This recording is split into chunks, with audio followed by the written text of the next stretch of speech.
Chapter 14 વિદ્યુત પ્રવાહ અને તેની અસરો. બુકમાં ધ્યાન આપજો બધા. ધોરણ 6 12મા પ્રકરણમાં એક રમત સૂચવેલ છે. તમારો હાથ કેટલો સ્થિર છે આ રમત રમવાનો પ્રયત્ન તમે જરૂરથી કર્યો હશે ખરું ને? જો પ્રયત્ન ન કર્યો હોય તો તમે અત્યારે તે જરૂરથી કરી શકો છો. ગુજો તથા પહેલી બંનેએ ધોરણ 6 ની આ રમત વિદ્યુત પરિપથનું જોડાણ કરીને ગોઠવી હતી. તેમણે તેમના મિત્ર સાથે તથા કુટુંબીજનો સાથે આ રમત રમવામાં ખૂબ જ આનંદ આવ્યો હતો. તેમને એટલી બધી મજા પડી કે તેઓએ દૂરના શહેરમાં રહેતા પિતરાઈ ભાઈ બહેનોને આ રમત રમવાનું સૂચન કર્યું હતું. આથી પહેલીએ જુદા જુદા વિદ્યુતના ઘટકો કેવી રીતે જોડાય છે તેનું સ્પષ્ટ રીતે ચિત્રો બનાવ્યું. વિદ્યુત એટલે કે આપણા ઘરમાં જે વીજળી આવે છે એને એ કઈ રીતે એનો પ્રવાહ એક જગ્યાએથી બીજી જગ્યાએ જાય છે, કઈ રીતે કામ કરે છે એના વિશે આપણે ભણવાનું છે. તો પહેલી એને પૂછવું પણ આપણો હાથ કેટલો સ્થિર રહી શકે છે એના આધારે આપણે શું બનાવ્યું છે, એક વિદ્યુતની કઈ રીતની ગોઠવણી છે આપણે અહીંયા બતાવી છે, તો એ આપણે ભણવાના છે. જો પહેલાં તો બે ખીલી લટકાવી છે, એના પાસે શું રાખ્યું છે, લોખંડનો તાર વડે બાંધ્યું છે, વચ્ચે ચાવી રાખી છે, બલ્બ રાખ્યો છે, પછી જે કાંટા પિન આવે છે એ છે, અને એક સેલ એટલે કે વિદ્યુત કોષ રાખ્યો છે. તેમાં બલ્બ સળગે છે. આપણે ધોરણ 6માં ભણી ગયા પ્રમાણે હતું કે એને કયા બે ધ્રુવની જરૂર પડે છે, ધન ધ્રુવ અને ઋણ ધ્રુવ. આ માની લો આપણો વિદ્યુત કોષ છે, એમાં એક ધન ધ્રુવ અને એક ઋણ ધ્રુવ આવેલો હોય છે. તમને ખ્યાલ હશે જ. શું તમે આ વિદ્યુત પરિપથ સરળતાથી દોરી શકો ખરા? વિદ્યુતના ઘટકોને દર્શાવવા માટેનો વધારે સરળ રસ્તો જો મળી જાય તો બુઝાવે તેને જરૂર આશ્ચર્ય થશે. હવે શું કહે છે કે વિદ્યુત પરિપથને જોડવાનો કોઈ સરળ રસ્તો તમારી પાસે હોય તો એમને કહો, એટલે વધુ સરળતાથી જોડાણ કરી શકે. ચાલો હવે આવો 14.1 વિદ્યુતના ઘટકોની સંજ્ઞાઓ. હવે જેમ કે આપણે સેન્ટીમીટર લખીએ તેને શેના વડે દર્શાવીએ છીએ? cm. Kilometre, kilogram. એ જ રીતે આપણે અહીંયા વિદ્યુતની સંજ્ઞા વિશે દર્શાવવાનું છે. સામાન્ય વ્યવહારમાં વપરાતા કેટલાક વિદ્યુતના ઘટકોને સંજ્ઞા વડે દર્શાવી શકાય છે. કોષ્ટક 14.1માં આવા કેટલાક વિદ્યુતીય ઘટકો તથા તેમની સંજ્ઞાઓ દર્શાવેલી છે. વિદ્યુતીય ઘટકોના આનાથી જુદા સંકેતો તેમને બીજા જુદા જુદા પુસ્તકોમાં જોવા મળી શકે છે. જો કે આપણે તો આપણા આ પુસ્તકમાં દર્શાવેલ સંજ્ઞાઓનો ઉપયોગ કરીશું. જ્યારે આગળ જેમ જેમ ભણતા જશું તેમ થોડું વેરિફિકેશન થોડું ડિફિકલ્ટ આવતું જશે, પણ જ્યાં સુધી આપણે આ બુકમાં સંજ્ઞા આપી છે ત્યાં સુધી આપણે એના આધારે જ ચાલવાનું છે. આ સંજ્ઞાને ધ્યાનથી જુઓ. વિદ્યુત કોષની સંજ્ઞામાં એક પાતળી તથા લાંબી રેખાની સમાંતર, બીજી ટૂંકી અને જાડી રેખા છે. હવે શું કીધું છે? વિદ્યુત કોષ પહેલા શું આવે છે આપણને પહેલા બતાવ્યું છે. અહીંયા બાજુમાં પણ એક સાથે જતા જોજો. આ શું છે આપણો વિદ્યુત કોષ? તો એને શેના વડે દર્શાવ્યું છે? આ રીતે અહીંયા ધન ધ્રુવ છે અને એક સાઈડે ઋણ ધ્રુવ છે. જો કોઈ પણ પરિપથ જોડાણમાં આવશે, આગળ આપણે જોડવાનું આવશે ત્યારે કઈ રીતે જોડેલું હશે, આવું જો નિશાની હોય તો આપણે આને શું સમજવાનું છે? વિદ્યુત કોષ. હવે બીજું શું આવે છે ત્યાં જુઓ નીચે શું આપ્યું છે? બલ્બને કઈ રીતે એ લોકોએ દર્શાવ્યું છે? આ રીતે દર્શાવ્યું છે. આવી સંજ્ઞા આપણે શું સમજવાનું છે? વિદ્યુત બલ્બ. પછી બીજું કઈ આપી છે? આ રીતે કઈ આપ્યું છે. એ શું છે? સ્વિચ. વિદ્યુત કરંટ એટલે શું? આપણે જે ટોર્ચમાં ઓન ઓફ કરીએ છીએ, ચાલુ બંધ કરીએ છીએ, તે સ્વિચ આગળ પાછળ ખસેડીએ છીએ. એટલે આ શું છે? વિદ્યુત. શું નામ આપ્યું છે આને? વિદ્યુત કોષમાં જોડાણનું ઓન બટનનું એ આપણને દર્શાવ્યું છે. આ કઈ સિચ્યુએશન છે? આ ઓન છે અને ઓફ સ્થિતિમાં અહીંથી આ છૂટું પડેલું હોય છે. હવે આવે છે ઓફ સ્થિતિ વાળું આપણે જોઈ લીધું, ત્યાં અહીંયા ખુલ્લું થયેલું હોય છે. હવે જો બેટરી જે સેલ આપણે કઈ રીતે એકબીજા સાથે જોડેલા હોય છે, તો એ દર્શાવવા માટે આપણે કઈ સંજ્ઞા વાપરશું? પહેલા આપણે વિદ્યુત કોષ માટે એક માટે શું લીધું હતું? એક જ વિદ્યુત કોષ માટે આ એક મોટી લીટી લીધી હતી એક. તો એ જ રીતે વિદ્યુત કોષના જોડાણ એટલે કે બેટરીમાં કઈ રીતનું હોય છે એ બતાવવા માટે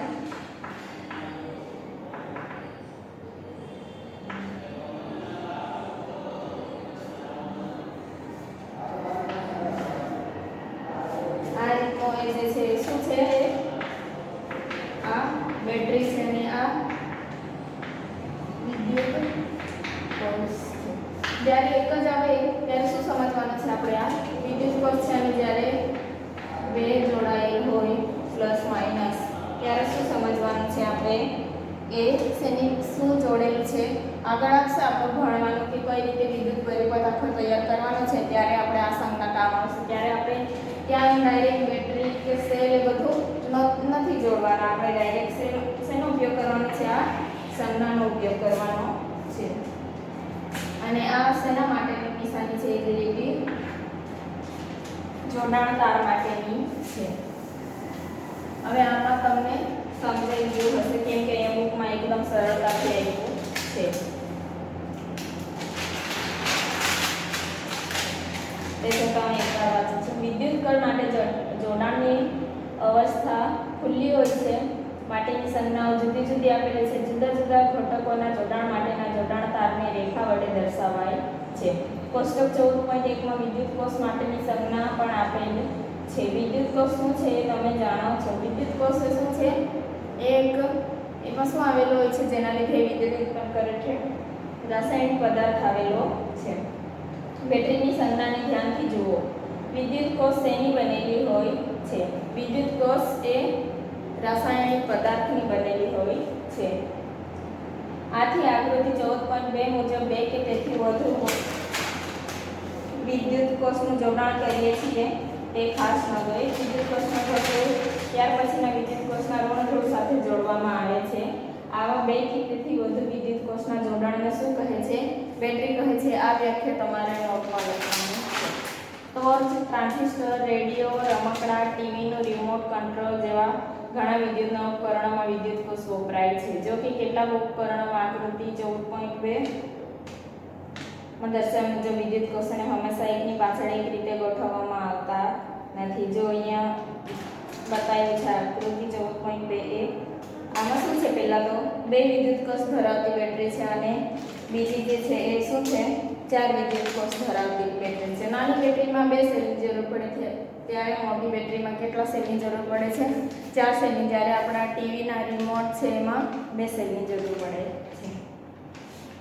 કોઈ વિદ્યુતીય ઉપકરણના વિદ્યુત કોષ રાખવાના ખાનાને ધ્યાનથી નિહાળો. જો તમે એને ધ્યાન તો તમને જણાશે કે એક વિદ્યુત કોષના ધન ધ્રુવને ત્યાર પછીના બીજા વિદ્યુત કોષના ઋણ ધ્રુવ સાથે જાડા તાર કે ધાતુની પટ્ટી વડે જોડેલ હોય છે. આપણે એક સેલ સીધો નાખીએ છીએ તો બીજો સેલ પછી આપણે ઊંધો નાખીએ છીએ.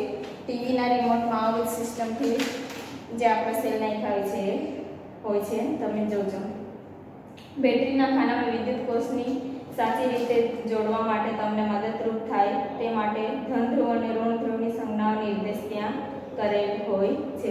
ત્યાં તમે ધ્યાનપૂર્વક જોજો તો ધન ધ્રુવ કઈ સાઈડ રાખવાનું છે, ઋણ ધ્રુવ કઈ સાઈડે રાખવાનું છે આપણને ત્યાં ઠીક કરીને જ આપેલું હોય છે. આપણી પ્રવૃત્તિઓ માટે વિદ્યુત કોષોને કેવી રીતે જોડીને બેટરી બનાવી શકીએ તમે આકૃતિ 14.4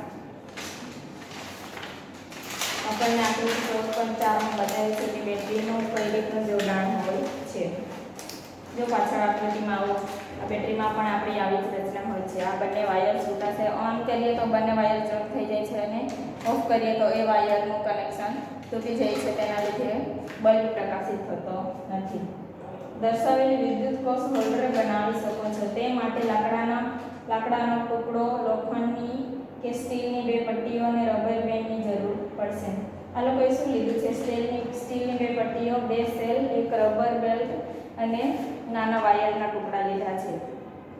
રબર બેન્ડ ધાતુની પટ્ટીઓને ચુસ્ત રીતે પકડી રાખે તે માટે જરૂરી છે. તમે બજારમાંથી તૈયાર 2 કે તેથી વધુ વિદ્યુત કોષો માટેનો હોલ્ડર લઈને પણ બેટરી બનાવી શકો છો. તમે વિદ્યુત કોષને યોગ્ય રીતે ગોઠવો કે જેથી એક વિદ્યુત કોષનો ધન ધ્રુવ ત્યાર પછીના ક્રમમાં આવતા વિદ્યુત કોષના ઋણ ધ્રુવ સાથે જોડાયેલ હોય છે. અહીંયા આકૃતિમાં તમે ધ્યાનથી જુઓ, પહેલા સેલનો ઋણ ધ્રુવ અને બીજા સેલનો ધન ધ્રુવ જોડાયેલ છે.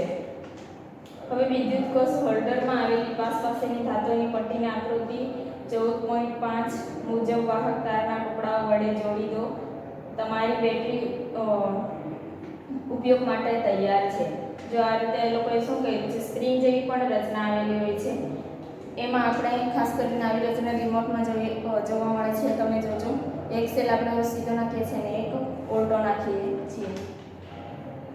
કોષ્ટક 14.1માં બેટરીને દર્શાવવા માટે વપરાતી સંજ્ઞા આપેલી છે. તો ચાલો આપણે કોષ્ટક 14.1ની સંજ્ઞાઓનો ઉપયોગ કરીને વિદ્યુત પરિપથ દોરીએ.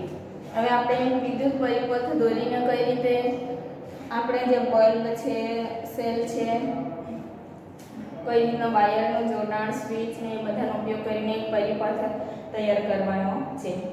આકૃતિ 14.7માં બાજુમાં આપ્યું છે.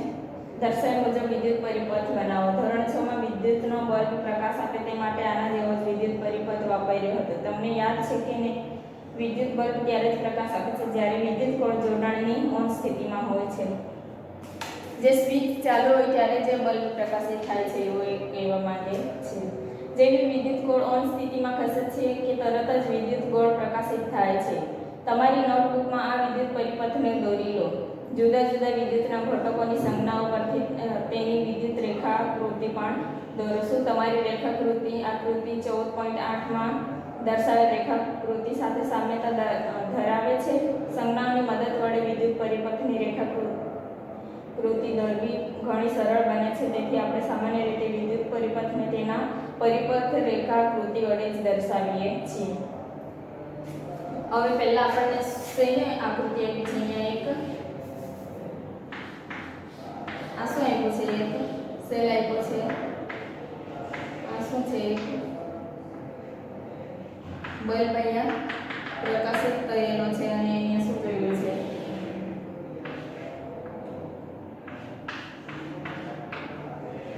આ શું છે? આ આકૃતિને આપણે વિદ્યુતની સંજ્ઞા વડે દર્શાવવાનું છે.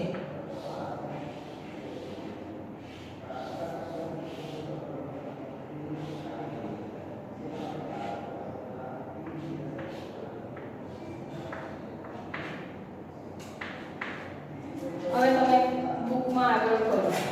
આવી રચના આપણને ક્યાં દેખાય છે? આ શું નિર્દેશ કરે છે? આ શું છે?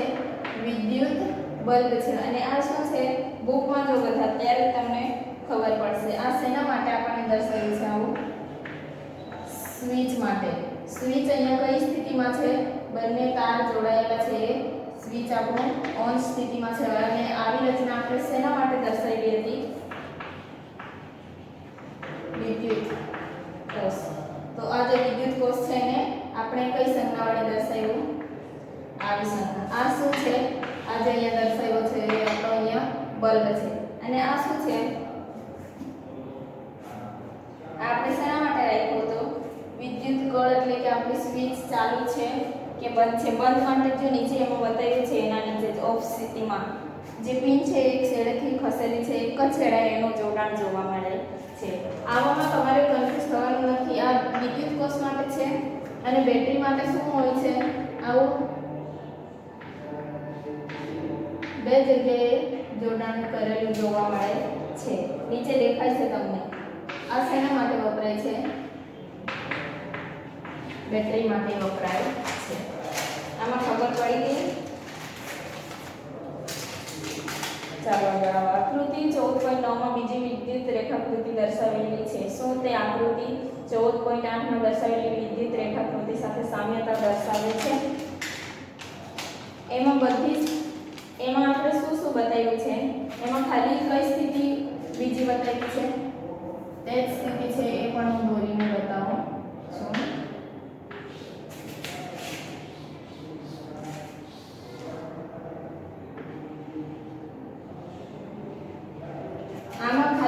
ડિફરન્સ છે તે જુઓ તમે. આ જે આપણું સ્વિચ પણ અહીંયા સાથે જોડાયેલું હતું એ અહીંયા સ્વિચ શું છે ઓફ છે, એટલે જે આપણો બલ્બ છે એ અહીંયા બલ્બને શું આપ્યું છે લોકોએ, બલ્બ અહીંયા પ્રકાશિત છે કેમ કે એની સ્વિચ ઓન છે, એને ધન ધ્રુવ પણ મળે છે, ઋણ ધ્રુવ તરફથી પણ વિદ્યુત પ્રવાહ મળે છે અને અહીંયા શું થાય છે, અહીંયા જે સ્વિચ છે એક છેડો ખુલ્લો છે એટલે બલ્બ પ્રકાશિત થશે નહીં. જ્યારે વિદ્યુત કોર જોડાણની સ્થિતિમાં હોય અને વિદ્યુત પરિપથ સંપૂર્ણ થયેલો હોય ત્યારે બલ્બ પ્રકાશિત થાય છે. બલ્બની અંદર પાતળો તાર હોય છે જેને ફિલામેન્ટ કહે છે.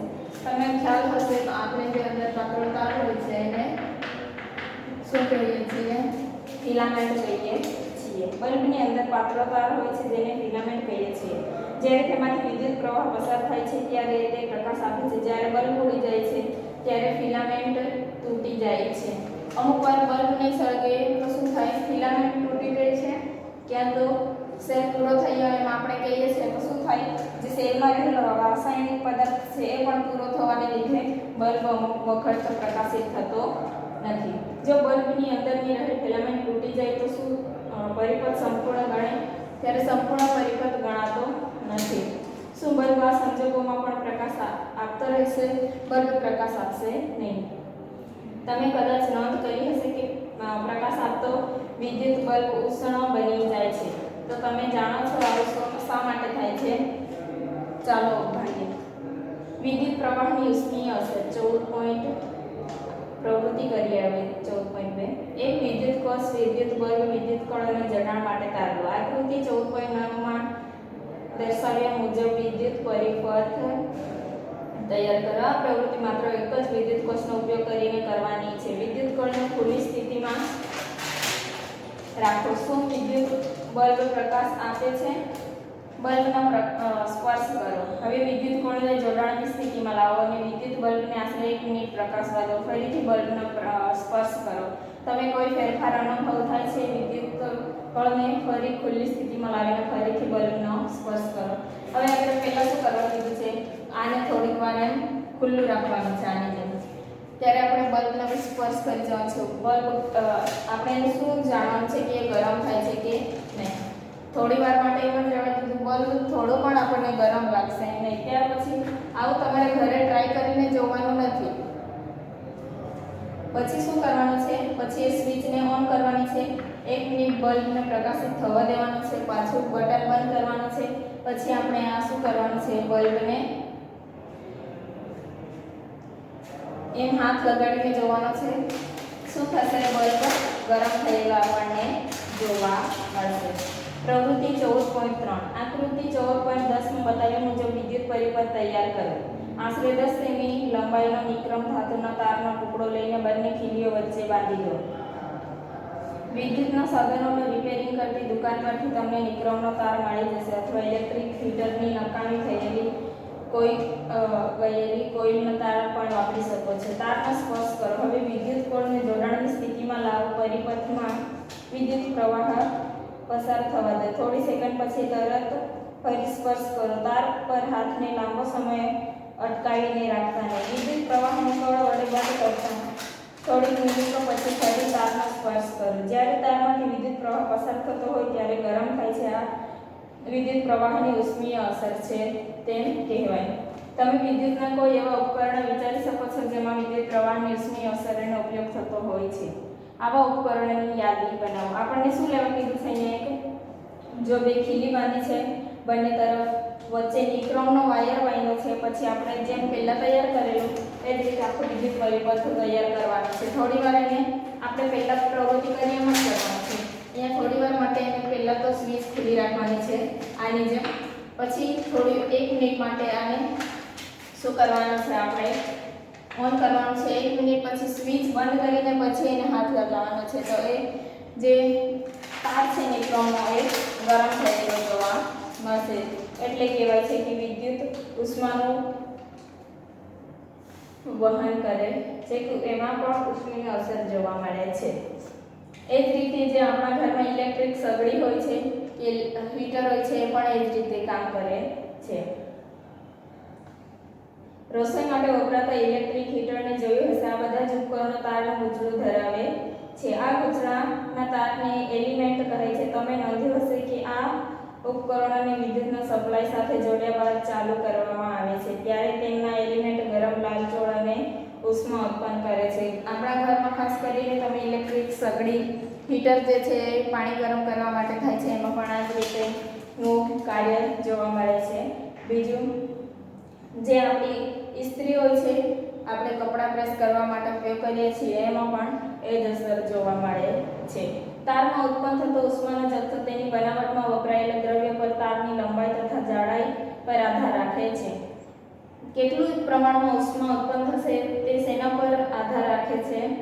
તેની બનાવટમાં વપરાયેલ દ્રવ્યો, અંડરલાઈન કરજો, તારની લંબાઈ તથા જાડાઈ પર આધાર રાખે છે. આથી જુદી જુદી જરૂરિયાત મુજબ જુદા જુદા દ્રવ્યોના અને જુદી જુદી લંબાઈ તથા જાડાઈના તારનો ઉપયોગ કરવામાં આવે છે. વિદ્યુત પરિપથમાં જોડાણ માટે વપરાતા તાર સામાન્ય રીતે ગરમ થઈ જતા નથી. બીજી બાજુ કેટલાક વિદ્યુત ઉપકરણોમાં વપરાતા એલિમેન્ટ એટલા બધા ગરમ થઈ જાય છે કે તેઓને સહેલાઈથી જોઈ શકાય છે. આપણે કોઈ પણ લોખંડની વસ્તુ ગરમ કરી હોય, ઇલેક્ટ્રિક સગડી, તો આકૃતિમાં દેખાય છે એ મુજબ જ જે લોખંડના સળિયા કે વિક્રમના સળિયા રાખ્યા હોય છે ધાતુ, એ એકદમ લાલચોળ થઈ જાય છે. જે આપણે એના માટે ઉપયોગમાં રાખ્યા હોય છે એ વાયર થોડા પ્રમાણમાં જાડા હોય છે, એ વધારે ગરમ થતા નથી. તે છતાં જે આપણે આ જે પણ ધાતુ યુઝ કર્યું છે, નિયોલ કે નિક્રોમ, એ શું થશે? એ વધારે ગરમ થઈ જશે. વિદ્યુત ગોળો ફિલામેન્ટ એટલા ઊંચા તાપમાન સુધી ગરમ થાય છે કે પ્રકાશનું ઉત્સર્જન કરવા લાગે છે. જો તારમાંથી ઘણો વિદ્યુત પ્રવાહ પસાર થાય તો તાર એટલા બધા ગરમ થઈ જાય છે કે પીગળી તેમજ તૂટી પણ જાય છે. એવું પણ બને છે કે આપણને લોખંડનો વિવિધ આકાર આપવાનો હોય તો શું કરવું પડે છે? એને પહેલાં તો આપણે એને ખૂબ ગરમ કરવું પડે છે, એનો રંગ લાલમાં બદલાઈ જાય છે, પછી એનો આપણે આકાર કે જે કદ આપવાનો હોય છે એ આપણે બદલી શકીએ છીએ. તો અમુક વાર એવું પણ બની શકે કે વધારે ગરમ થઈ જાય, જે આપણી સગડી કે કંઈ પણ આપણે હીટર રાખ્યું છે કુકિંગ માટે, તો એ કોઈક વાર તૂટી પણ જાય છે, એવું બની શકે છે. શું તારનું પીગળવું, તૂટી જવું શક્ય છે?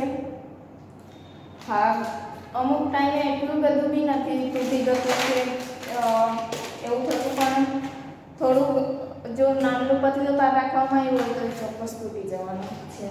આગળ આપણે આગળ જઈશું. Thank you.